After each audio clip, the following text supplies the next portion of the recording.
A Bola Não Para está no ar aqui no canal de São Paulo, aqui nos estúdios do canal de São Paulo. Você que acompanha através da Vivo TV, canal 18 Digital, 26 Fibra, no YouTube, no meu canal, o canal do Fred Júnior. Muito obrigado pelo seu carinho, a sua audiência. Se inscreva lá no nosso canal. Tem o canal da Rádio Prado, que é a nossa parceira aqui no programa Bola Não Para. Rádio Prado Oficial, só procurar lá também. Tem muita coisa bacana, transmissão de jogos, outra programação com outros programas interessantes falando de esporte e de futebol. E também no YouTube do canal de São Paulo e no site canalsp.com.br você pode assistir o nosso programa Bola Não Para toda segunda-feira, 8 da noite. E com muito prazer recebendo aqui nos nossos estúdios o técnico Vinícius Eutrópio.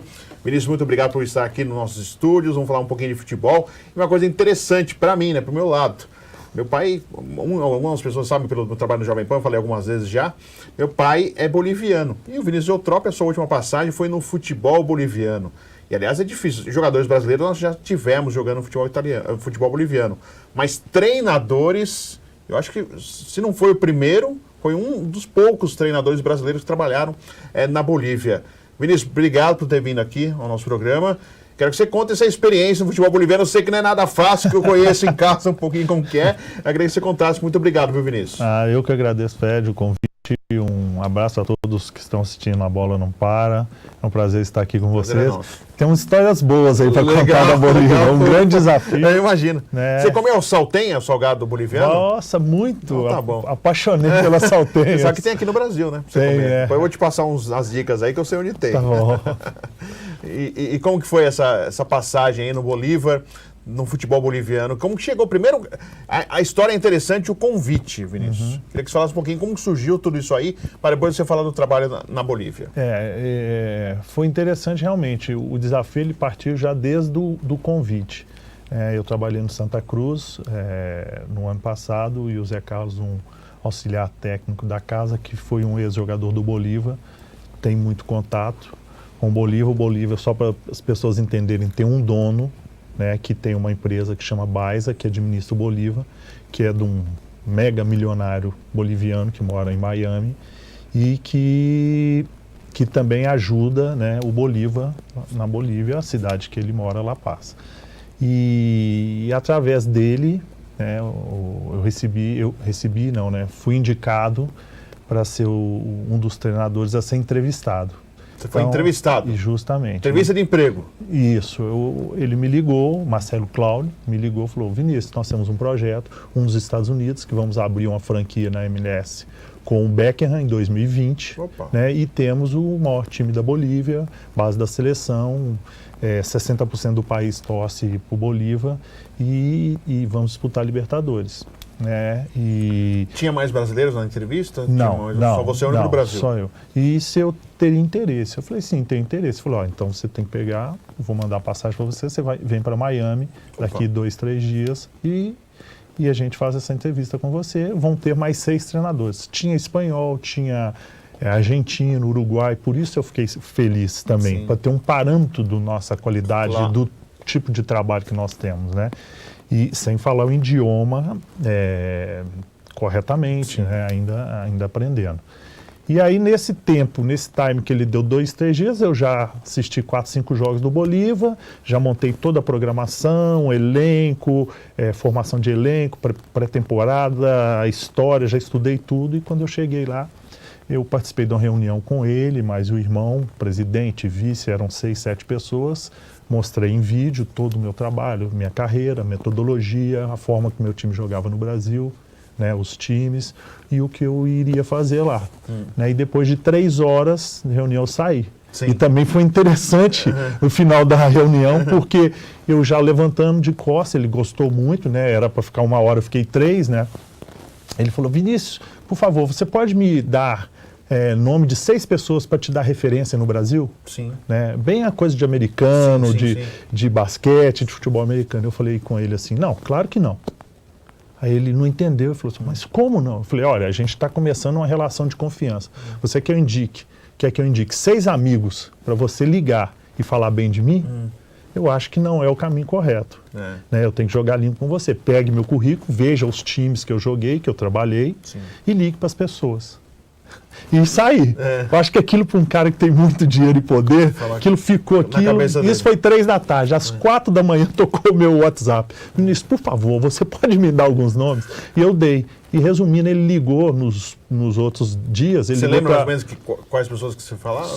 Algumas sim. Ele ligou para 25 pessoas. Ele ligou para todos os meus ex-capitães, Rafael Moura, Rafael Lima, Davi, mais alguns outros jogadores. Ligou para um diretor do Atlético Paranaense, para o presidente Somaninho da Chapecoense, né, para o Parreira, para o Fábio Macegerian. Você fez parte da comissão técnica do Parreira, né? Do Parreira, trabalhei com o Parreira no Fluminense, trabalhei com o Parreira na Copa do Mundo na África do Sul, né?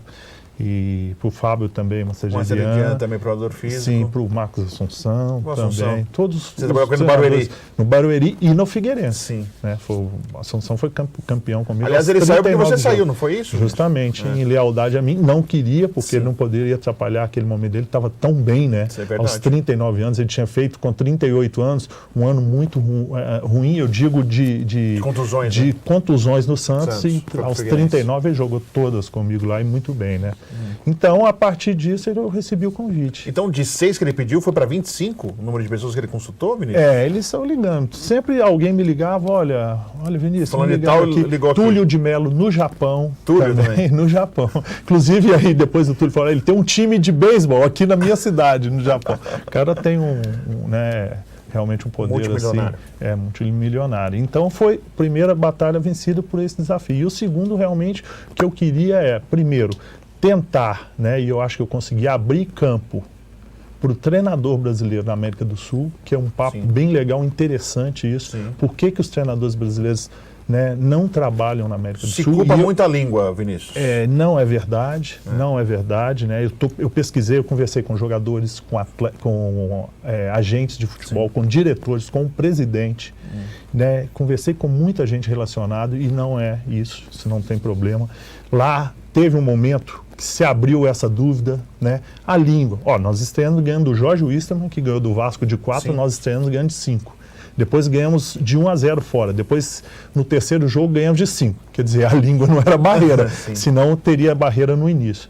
Mas, claro, algum momento começou a criar um tipo de dúvida e eu simplesmente abri todos os meus treinos para a imprensa. O tempo todo que lá é fechado, abrir tudo para eles verem o nosso ambiente, ver a facilidade que a gente tem hoje. Né? Hoje você fala tudo por WhatsApp, o jogador recebe o treino antes, você passa no telão minutos antes de ir para campo. Quando você vai para campo, o jogador já entende tudo mastigado. Tudo mastigado. Você tem os recursos para serem usados. Então, um desses desafios era esse. Primeiro, abrir também para os brasileiros. E segundo, que é o sonho de todo treinador brasileiro, disputar uma Libertadores. Claro. Eu havia disputado 2 e cheguei às 2 finais, uma com o Atlético Paranaense com o Antônio Lopes, né, em 2005, e outra com o Renato Gaúcho, no Fluminense, né, em 2008. As 2 bateram na trave. Eu falei, vamos agora eu assumindo como treinador de um time boliviano, vamos ver esse desafio. Então, para mim, era muito importante isso, sabe? E o Bolívar foi bem, se a gente pensar na Libertadores, a gente sabe que o time boliviano é difícil chegar em fases mais distantes. Eu não lembro agora qual time chegou até as quartas, não? Foi o próprio Bolívar. Foi o recorde, entre aspas, de um time boliviano numa Libertadores. Copa do Mundo, então, desde 94 que não frequenta a Copa, que era a geração do Echeverri. Foi a única Copa, Foi a única Copa que a Bolívia não consegue desde então, desde aquela geração Echeverri, Erwin Platini Sanches, toda aquela turma toda lá. Como que foi aí para você? Que foi na expectativa? Claro, você queria passar de fase, mas pelo que fez o Bolívar, que ficou próximo de chegar de fase, era o que você esperava? Pois é, justamente. Primeiro o desafio de pegar Colo-Colo, campeão já da Libertadores, Atlético Nacional, campeão da Libertadores, uma potência, e Delfim, para quem não conhece tanto, foi campeão equatoriano, que é de uma cidade chamada Manta, que é o segundo maior produtor de atum do mundo. Então tem um poder econômico muito grande. E a nossa equipe, né? Então, quer dizer, é uma chave muito difícil, equilibrada, e eu queria colocar o meu método, o que eu entendo de futebol, do bom futebol, né, em cima desses times, independente de qual time que eu estivesse dirigindo, contra qualquer time que fosse jogar. Então, esse era um desafio. E também não só pela pontuação, mas pelo que nós produzimos, Fred, eu fiquei feliz. Claro. Né? Em La Paz é praticamente impossível perder. Né? Nós jogamos muito bem. A altitude faz diferença. Faz a diferença, sim. Tanto é que até hoje, vamos estar chegando às finais da Copa Libertadores, o jogo que um time mais finalizou em uma só partida foi nosso contra o Delfim, que foram 25 finalizações e 42 cruzamentos. A arma exatamente dos times bolivianos na altitude, por exemplo, é muita bola na área. Pela velocidade da bola, esse costume. Isso você já sabia ou você foi aprendendo também, Vinícius? Que é uma estratégia dos times bolivianos. Eu já sabia, mas aprendi muito com os próprios jogadores, com toda a comissão, com a direção. Porque toda hora é bola para área, bola para área. Justamente. Só que você tem que criar recursos para que ela chegue e para que os não jogadores ser um chutão, também... uma bola qualquer, justamente. Né? Tanto é que nós tivemos 42 cruzamentos e 25 finalizações. Sim. Então foram muitas. Só não tivemos a competência de colocar a bola na rede. Porque era o jogo que nos daria a classificação. Ganhamos de 2, mas com tranquilidade poderíamos ter ganho de 5. Com tranquilidade. Perdemos muitos gols. E isso que eu fico um pouco chateado, porque nós conseguimos traduzir dentro do campo, né, o bom futebol. Jogamos contra o Colo-Colo em Santiago, com a torcida ferrenha, como toda Libertadores, jogadores como Libertadores, ou o jogador já jogou na seleção, ou ele joga. Sim. Né? E o nosso time contra o Colo-Colo, por exemplo, eu não quero fazer um parâmetro, né, uma comparação contra o Corinthians, né, mas eu via, e com muita curiosidade, o Corinthians enfrentando o Colo-Colo lá. O meu time teve 430 ou 440 passes com mais posse de bola. Que você pode falar, deu esse tanto de passe e não teve mais posse de bola? Teve. Sim. Com um aproveitamento de 90% dos passes. Então jogamos melhor que o Colo-Colo. Perdemos. Perdemos por falhas individuais, claro. Infelizmente acontece. Mas jogamos bem. Então nós não só participamos, né? Para mim foi importante isso. Eu entendo futebol desse jeito. Jogar, propor o jogo, pressionar, e isso eu consegui embutir na cabeça do nosso time. A curiosidade, acabou esse jogo contra o Colo-Colo, eu perguntei ao Arce, que é capitão do time, muitos anos na seleção, ex-Corinthians, ex-Sport, falei, Arce, vocês da seleção, vocês vêm aqui, por exemplo, Santiago, vocês jogam desse jeito? Ele falou, prof, nunca, né? Porque nós marcamos lá, nós tocamos bola, nós propusemos o jogo. Então isso é gostoso. Né? Então, é uma coisa que foi interessante. O próprio Marcelo Cláudio falou, Vinícius, eu quero que você deixe um legado para mim, não só passar no clube, né, e ir embora com as coisas. Então eu deixei, eu tenho certeza disso, um futebol que fazia média de 150 a 200 passes, a gente chegou a 500, né, uma média de finalizações dentro de casa, mais de 20 finalizações do jogo. Eu tenho visto o Campeonato Brasileiro, às vezes fico meio chateado, né, com poxa, não sei o que é. Tá faltando, né? Alguma coisa. Tá, né? Vamos colocar mais meia, não sei, ser um pouco mais ousado, jogar mais solto, talvez isso. Né? Aí as pessoas podem falar, lá é fácil. Não, eu fiz isso na Libertadores, contra times muito mais fortes e tradicionais. Eu fiz. E se a gente pensar, não desmerecendo o futebol boliviano, mas tecnicamente há um nível inferior. Se a gente pensar, comparando com as equipes do Chile, da Argentina, do Brasil, tecnicamente, normalmente, há um desequilíbrio em relação à Bolívia. E você conseguiu fazer o time jogar mesmo assim, né, Vinícius? Sim, não, e uma coisa que eu achei interessante, eu vi o jogador boliviano daquele brasileiro de 15 anos atrás. Tá. Então eu trabalhava com bola no chão, espaços reduzidos, achar as linhas de passe, tomadas de decisão, né? Tivemos tempo para fazer isso tudo. E o jogador, o boliviano, ele tem menos força, mas ele tem boa técnica. O que ele precisava desenvolver é a tomada de decisão. Então, coisas que às vezes você não consegue fazer num time brasileiro, por incrível que pareça, lá você conseguia. É bater um arremesso lateral sob pressão, sair jogando e mudar o corredor do campo, sabe? É recuperar essa bola na frente da área e sair para os contra-ataques totalmente tocando a bola. Ou ter uma falta assim na fase intermediária, defensiva do time, normalmente o time brasileiro já estão lançando a bola à área. Não, o goleiro participa, eles jogam. Então eu falei, gente, no Brasil às vezes você não consegue fazer isso.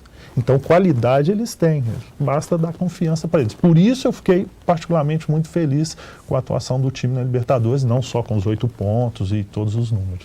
A gente está conversando aqui com o Vinícius Eutrópio, a gente vai ao intervalo Premium League, sempre em nome de Premium League, aqui o nosso programa Bola Não Para, e já voltamos no segundo bloco para finalizar essa passagem dele no Bolívar, para a gente contar por que ele não ficou mais, que ele queria ficar, e para falar de futebol com o Vinícius Eutrópio, que está no mercado aí também esperando mais uma oportunidade para mostrar o seu trabalho. Vamos ao intervalo e já voltamos com a Bola Não Para aqui no canal de São Paulo.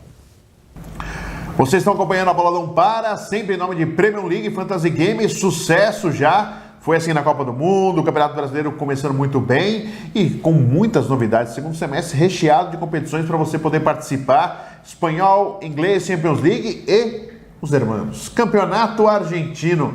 E Rafael Pianucci está aqui, um dos sócios do Premier League. Eu fiquei sabendo, os hermanos estão participando muito do Premier League. Sim, no campeonato argentino a gente tem mais usuário argentino do que brasileiro por enquanto. Pô, que legal. E a gente precisa dos brasileiros jogando isso para ver que a gente consegue ir melhor que eles, né? Com certeza. E tem Boca, tem River, Tevez, tem todo grandes mundo nomes lá. O Tevez ali. montou um time muito forte para essa temporada, provavelmente é de novo o favorito, mas para esse jogo nem sempre favorito é o que pontua mais, né? É verdade. E no Premier League é da mesma forma, mas é uma brincadeira muito legal, a discussão de futebol é diferente com o Premier League. Então, meu amigo, você que já sabe que os hermanos estão aí baixando o Premier League, vai lá, baixa também, vai no aplicativo lá no seu celular, baixa lá o aplicativo, brinque, aproveite, ou se não, entra no site www.premierleague.com.br. Você vai gostar, Campeonato Argentino também no Premier League.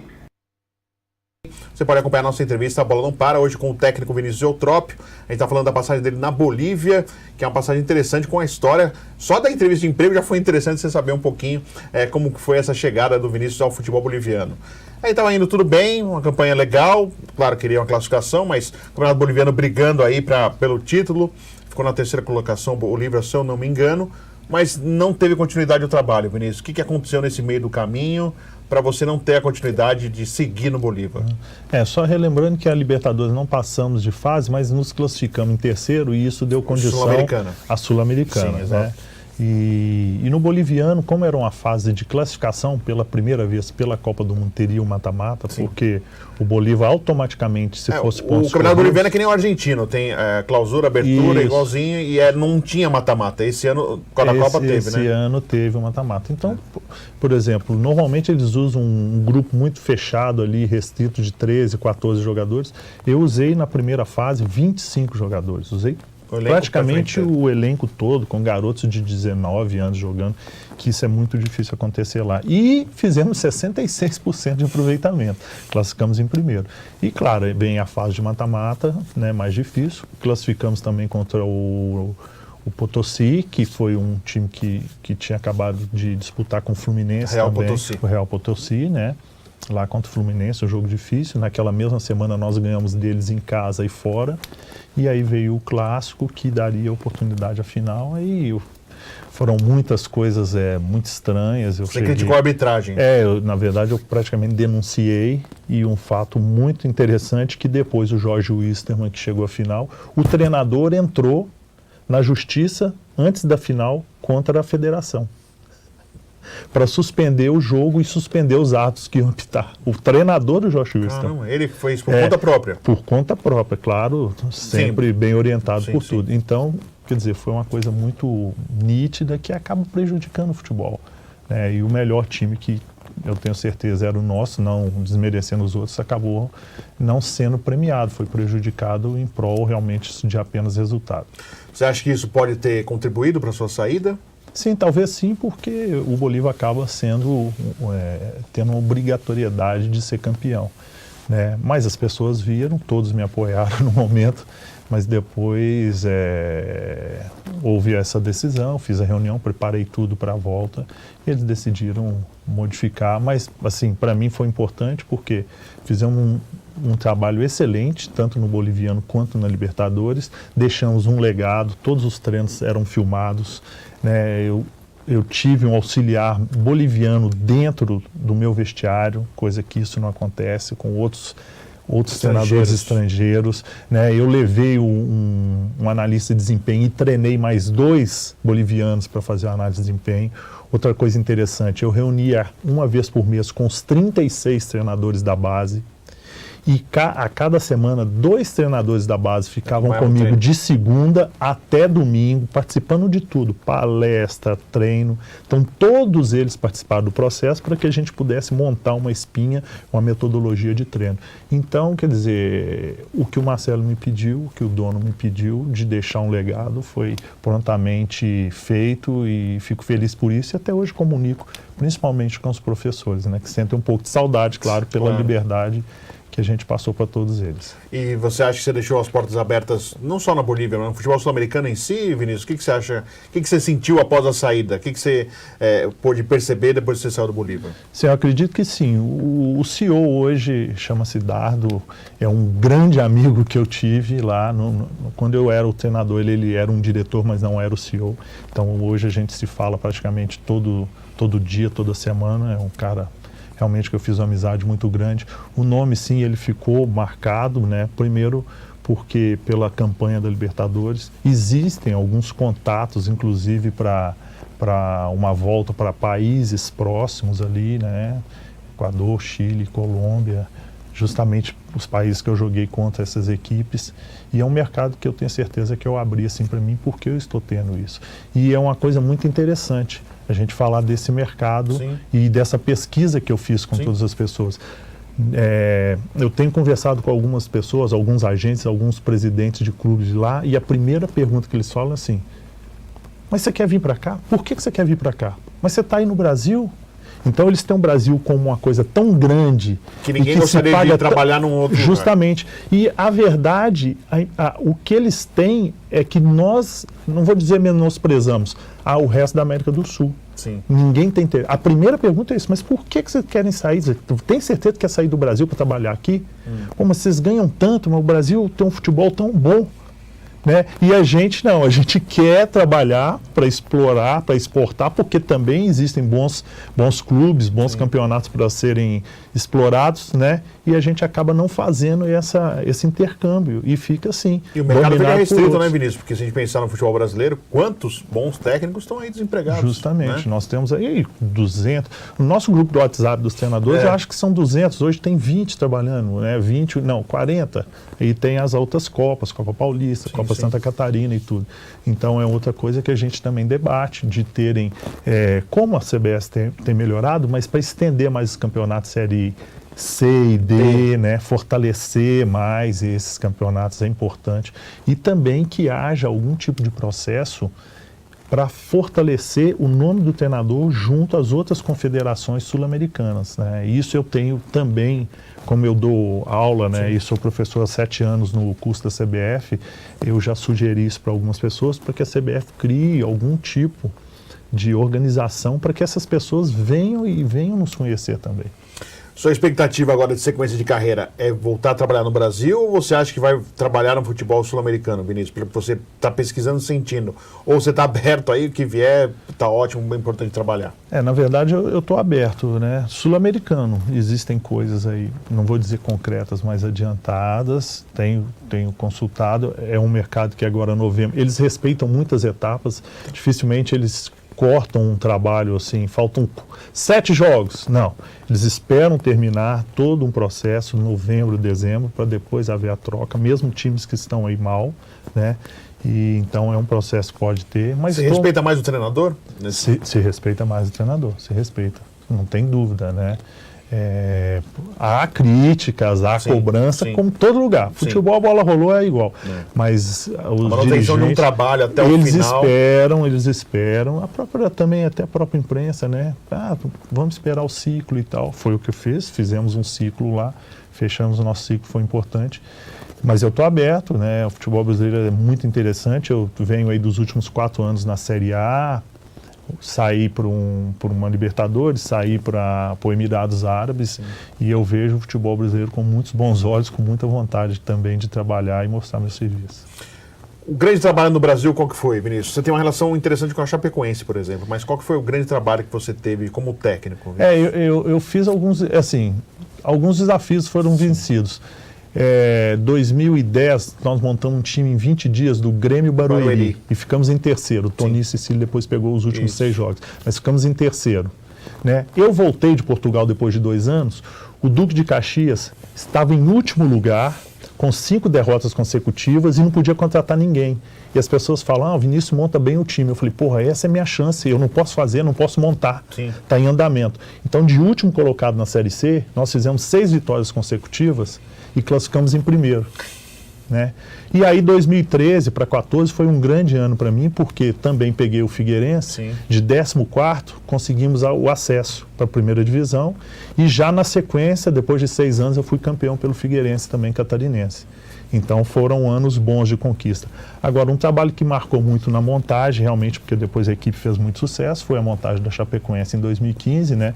Uma equipe que tinha tradição de fazer times mais simples, mais humildes, nunca tinham contratado um jogador da Série A, por exemplo, passou o aperto em 2014 na Série A, e eu chego em 2015, final de 2014, em 2015, faço todo o planejamento junto com os diretores e conseguimos contratar 20 jogadores da Série A. Foi essa a minha sugestão para o presidente. Levamos Kleber Santana, Apodi, Camilo, todo aquele time, Gil, né, que infelizmente aconteceu a tragédia. Então esse trabalho ficou muito marcado realmente, e até hoje eu tenho muito acesso. E você teve um retorno depois, né? Tive um retorno no momento difícil da Chapecoense, que eram 20 jogos em 2 meses, 5 países diferentes, com 10 jogadores lesionados. Sim, sim. Né? E eu acho que pós uma tragédia, né? E pós uma tragédia, né? E mudança, justamente. Sim. Já não existiam aquelas pessoas que estavam adquirindo experiência no futebol, era totalmente diferente as outras pessoas, eram da cidade, mas pessoas que não estavam ligadas diretamente.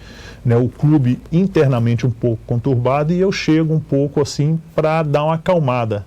Tanto é que na minha apresentação, todos os 35 funcionários do clube foram me receber no dia da minha apresentação da coletiva. Então isso mostrou também que eu cheguei lá para colocar um ponto de, né? Então ali nós recuperamos 10 jogadores em 2 meses com todas as viagens. Nós tivemos que cumprir toda a agenda. Que eram vários jogos que tinham que fazer, né? Justamente. Né? Nós começamos a mentalizar mais e ter mais coesão entre a direção. Né? Isso é uma coisa interna que eu estou expondo, mas colocamos mais uma coesão. Nós contratamos 6 jogadores que eram necessários, né? E a partir daí, sim, o time começou a encaminhar. E fizemos um planejamento, que a partir de setembro, terminando todos os compromissos, que seriam jogos de 7 em 7 dias, né? Terminando todos os compromissos, o time ia deslanchar. E ainda conseguimos classificar para a Sul-Americana, ganhando do Defensa e Justiça. Então aconteceu isso. Eu fui nesses 2 meses, passei toda essa turbulência, mas não deixamos de trabalhar, tanto que na minha saída eu falei, o time vai permanecer, o caminho está totalmente correto, junto com o presidente ao meu lado, e o time vai deslanchar. Aí e foi isso que aconteceu. Né? Foi? Aí veio, se não me engano, o Kleina, né? Aí o time pegou a Libertadores. E aí o time continuou, porque o time já estava jogando bem. Fizemos um jogo ótimo contra o Palmeiras aqui, ganhamos 2-0. Pegamos o Corinthians, que o Gil fez um gol de meio de canela sem querer, mas jogamos melhor que o Corinthians, e pegamos o Cruzeiro. Então o time estava ali na ascendência. E até aproveitando, né? Você trabalhou na Bolívia, a Chapecoense teve essa tragédia de uma empresa boliviana, né? Que é a Lamia. Comentaram isso com você lá na Bolívia? Falaram a respeito com você dessa tragédia? Que para você é marcante também, né, Vinícius? Porque você conheceu muita gente que estava naquele voo, né? Para nós, assim, que tinha companheiros de trabalho, eu tinha uma relação ótima com o Caio Júnior, por exemplo, porque eu era setorista do Palmeiras na época na Jovem Pan e tinha uma ótima relação com ele. Então foi muito marcante para cada pessoa que tinha contato com alguma pessoa daquela viagem. E para você, esse contato, e se alguém lá na Bolívia te falou, te questionou, até pediu desculpas, porque realmente foi um acidente que foi uma economia triste, né? Uma atitude totalmente deplorável do que aconteceu pelo acidente por falta de combustível, Vinícius.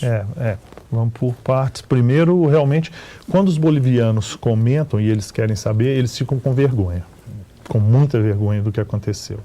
E falam mal da companhia e da falta de responsabilidade. Isso aí, não tocamos todo no assunto, mas eles tinham essa curiosidade e quando falavam, olha, não pode, impossível e tal. Né? E com relação à minha parte aqui, eu saí, mas a Chapecoense daquele grupo, nós montamos, na verdade, uma família. Eu lembro que aquele grupo, a Chapecoense ainda está tentando se afirmar na região. Sim. Então, a cada 10 dias tinha um jogo da comissão técnica. Né, eu saía junto com o presidente, viajávamos 100, 120 quilômetros, a gente jogava e depois eu falava para as pessoas tentando vender o cartão de fidelidade da Chapecoense. O treinador fazia isso. Então, quer dizer, a nossa amizade ficou muito forte com todos. E eu lembro também que uma semana antes, eu fui dar uma palestra no Rio Grande do Sul, em Porto Alegre, que foi até dentro da própria auditório da Arena do Grêmio, e eu solicitei e pedi autorização, né, ao Maurinho e ao Cadu para colocar uma foto deles e tudo, porque todo mundo queria saber como foi a montagem do elenco da Chapecoense, uma semana antes, né? Então eu brinquei com eles. Então a gente era realmente muito amigo, mantivemos amigos. E para mim, eu vou te dizer, foi muito difícil. Foi muito difícil, não foi fácil. Eu fui lá no mesmo dia, eu nem lembro quem, alguém pegou um voo fretado e me colocou no avião. 10 da manhã eu já estava dentro do vestiário da Chapecoense, com todos os amigos lá, né, os funcionários e tudo. E depois do primeiro dia eu fiquei junto, que eu também precisava um pouco desse carinho. Na verdade, eu não fui dar, eu fui receber essa troca. E no outro dia já começaram mais as emissoras, entrevistas. Aí eu já não é o meu estilo, assim, não que tenha alguma coisa. Eu peguei e fui embora para casa, não assisti sepultamento, eu me isolei realmente, porque é difícil, né? Você já tentaram falar muitas vezes isso comigo, mas você acaba assumindo um pouco de responsabilidade, porque eu consegui convencer aqueles jogadores a fazer parte do processo. Sim. Claro, não tenho culpa, mas de uma certa forma eles estavam lá porque eu convenci a eles a viver esse sonho e lutar pela Chapecoense e aquilo tudo, né? Então foram muitos amigos realmente e um sentimento que é difícil da gente segurar. Eu imagino. Não queria encerrar desse jeito, que você está emocionado, Vinícius, mas a gente tem que encerrar o programa. Mas eu agradeço muito a sua presença aqui no A Bola Não Para. Sucesso para você, boa sorte na sua sequência de carreira e que tomara que você abra realmente as portas do futebol sul-americano para os técnicos brasileiros poderem trabalhar. Muito obrigado, viu, Vinícius? Obrigado, eu que agradeço, parabéns pelo trabalho e excelente papo. Legal. Eu agradeço o Vinícius Eutrópio, o técnico, é o nosso convidado, foi o nosso convidado aqui no A Bola Não Para. Nós voltamos toda segunda-feira, uma entrevista inédita para você. Eu aguardo a sua presença sempre em nome de Premier League e através do canal de São Paulo, parceria com a Rádio Prato e também no meu canal no YouTube, no canal do Fred Júnior. Até a próxima.